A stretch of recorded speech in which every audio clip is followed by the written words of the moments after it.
Welcome to another edition of Running with the Bulls pregame show. Jason Lockhart inside the Cow Palace on the Bulls bench before tonight's matchup between the San Francisco Bulls and the Colorado Eagles. It's the first of a three-game set between the Bulls and the Eagles. San Francisco trying to pick up their first win against Colorado, going 0 for 3 against them in Colorado earlier this season. The Bulls, though, coming off an epic 6-5 shootout win against the Stockton Thunder, came back from a 4-1 deficit to pick up the victory against their arch rivals. Tonight, the first 1,000 fans in attendance will receive a special SF Bulls holiday stocking.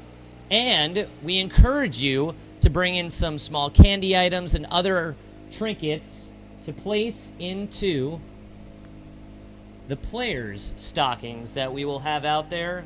Anything from saltwater taffy to chocolate, Ghirardelli, whatever you want. But drop off some nice candies for your favorite Bulls players. Right now, we will hear from one of your Bulls players, defenseman Collin Bowman, going up against his former team. Joined now by defenseman Collin Bowman. Collin, before we look at tonight's matchup, just take me back to last Saturday, an epic comeback win. What was it like being out there? What was the feeling on the bench when you guys were down 4-1 and you had a 3-goal deficit?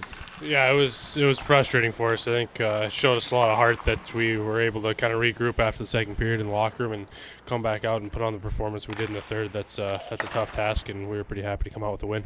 How huge was that goal by Scott Langdon to get it back at least within 2 going into the break?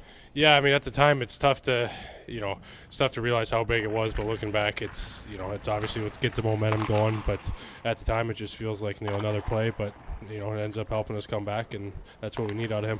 In the third period, when did you guys really think we could do this? I think when we scored right away, we knew that there's a chance. We had the momentum, we were buzzing, and we knew their goaltending wasn't being tested enough early on. So I think as soon as we started getting those goals and a few shots on net, we knew it was coming. How much does that help build confidence for tonight's game? Oh, it's huge. It's just when you score 4 or 5 goals and 3 in a period, the confidence is everything in this game, and that's going to be big going into the weekend. Well, it's kind of a special game for you. You played for the Colorado Eagles last season. What's it going to be like there going up against a lot of your former teammates? It's always a little different. It gives you a little more, a little extra encouragement to make a big play, make a big hit or something, because and all the guys you're playing against, so it's just always amplified when you come back to an old team. So do you think you're going to go extra hard against any players in particular? No, nobody in particular. It's more just, kind of moving against your old team and your old coach for sure. Do you have a chance to, chat with them at all since they're here all weekend? I'm sure I will a little bit, but there's not many friends in hockey. You gotta face your enemies next year. So it's just another game. All right, Collin, go get them tonight. Perfect. Thank you. Collin Bowman joining us on your Bulls Broadcast Network.